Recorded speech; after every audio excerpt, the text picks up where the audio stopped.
Serangan-serangan ini seringkali dianggap oleh Israel sebagai ancaman yang relatif kecil, seolah-olah hanya seperti petasan atau kembang api yang menerangi langit-langit Israel. Israel seringkali dianggap sebagai negara yang kuat dan tangguh dalam menghadapi ancaman dari berbagai kelompok, termasuk Hamas.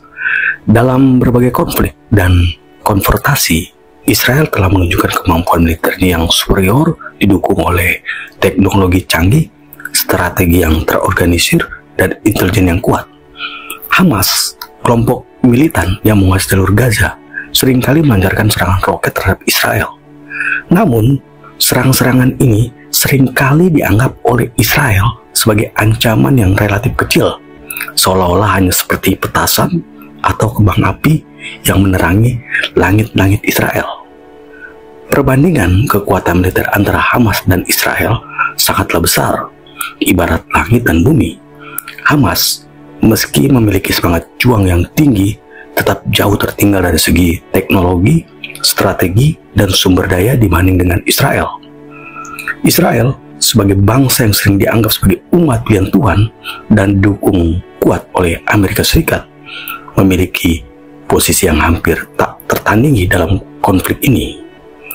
Dukungan militer dan politik dari Amerika Serikat memberikan Israel keunggulan yang signifikan, memungkinkan negara ini untuk mengembangkan dan mempertahankan kekuatan militernya yang luar biasa. Salah satu contoh nyata dari kekuatan militer Israel adalah sistem pertahanan udara Iron Dome. Sistem ini mampu mencegah dan menghancurkan roket-roket yang diluncurkan oleh Hamas, melindungi warga Israel dari ancaman serangan udara. Keberhasilan Iron Dome dalam melindungi Israel dari serangan roket telah memperkuat keyakinan dan superioritas militer Israel. Operasi militer yang dilancarkan oleh Israel juga seringkali menunjukkan tingkat presisi dan efektivitas yang tinggi dengan mengandalkan intelijen yang akurat dan teknologi militer yang canggih. Israel mampu melakukan serangan yang menghancurkan target-target militan dengan kerugian minimal di pihak mereka. Kekuatan dan daya tahan militer Israel dalam menghadapi ancaman terus-menerus dari Hamas menunjukkan tekad negara ini untuk melindungi kedaulatan dan keamanan warganya. Israel tidak hanya mempertahankan diri dari serangan, tetapi juga mengirimkan pesan kuat kepada dunia bahwa mereka siap dan mampu menghadapi segala bentuk ancaman. Meskipun konflik antara Israel dan Hamas seringkali menimbulkan dampak kemanusiaan yang signifikan, Israel terus berupaya untuk menjaga stabilitas dan keamanan nasionalnya. Dalam situasi yang kompleks dan penuh tantangan ini, kekuatan militer Israel tetap menjadi salah satu faktor utama yang memastikan negara ini tetap berdiri kokoh di tengah gelombang ancaman dan ketidakpastian. Salam sejahtera bagi kita semua. Hari ini kita akan merenungkan tentang harapan bangsa Israel yang telah lama dinantikan, yaitu kedatangan seorang Mesias.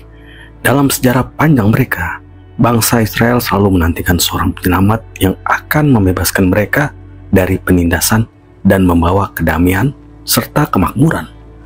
Nubuat dalam Perjanjian Lama berjanji bahwa Mesias ini akan datang sebagai keturunan Raja Daud dan mengembalikan kerajaan Israel ke masa kejayaannya.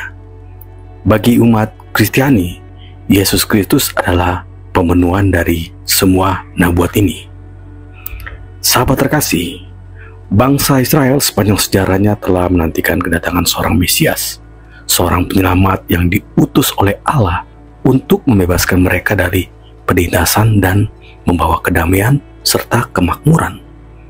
Janji tentang Mesias ini terjalin dalam banyak nubuat di sepanjang Perjanjian Lama.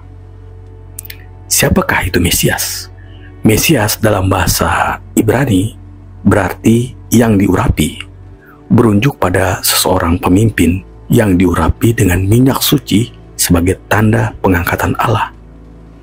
Dalam konteks Yahudi, Mesias diharapkan menjadi keturunan Raja Daud yang akan mengembalikan kerajaan Israel ke masa kejayaannya dan membawa kedamaian di seluruh dunia.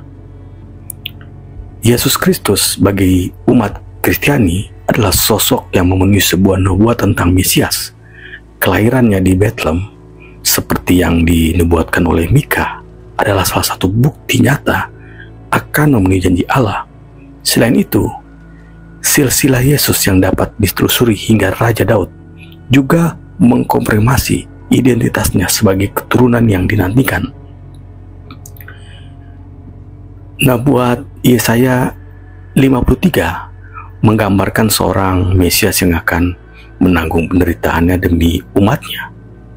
Yesus Kristus melalui kematian di kayu salib telah memenuhi nubuat ini secara dramatis. Kebangkitan Yesus dari kematian menunjukkan kemenangannya atas kuasa maut dan pemenuhan nubuat Daniel 7 ayat 13-14.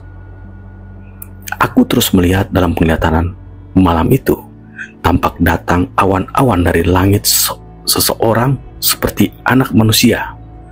Datanglah ia kepada yang lanjut usianya itu, dan ia dibawa ke hadapannya.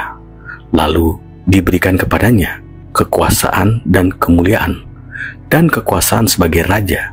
Maka orang-orang dari segala bangsa, suku bangsa, dan bahasa mengabdi kepadanya. Kekuasaannya ialah kekuasaan yang kekal, yang tidak akan lenyap, dan kerajaannya ialah kerajaan yang tidak akan musnah. Yesaya 9 ayat 6-7 menubuatkan kedatangan seorang raja yang akan membawa damai sejahtera.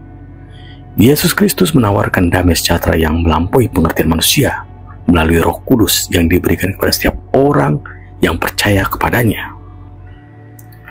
Meskipun Yesus diakui sebagai raja oleh banyak orang pada zamannya, kerajaannya bukanlah kerajaan duniawi yang bersifat fisik. Kerajaan Yesus adalah kerajaan rohani yang menawarkan pembebasan dari dosa, kematian, dan kuasa iblis. Ia memerintah dalam hati orang-orang yang percaya kepadanya dan membawa transformasi ke hidup mereka. Meskipun Yesus adalah Mesias yang dinantikan, tidak semua orang Israel pada zamannya menerimanya. Banyak yang menolak klaimnya sebagai Mesias karena harapan mereka tentang Mesias yang bersifat duniawi. Namun, bagi mereka yang percaya kepadanya, Yesus adalah Raja yang sejati, Raja yang membawa keselamatan dan hidup yang kekal.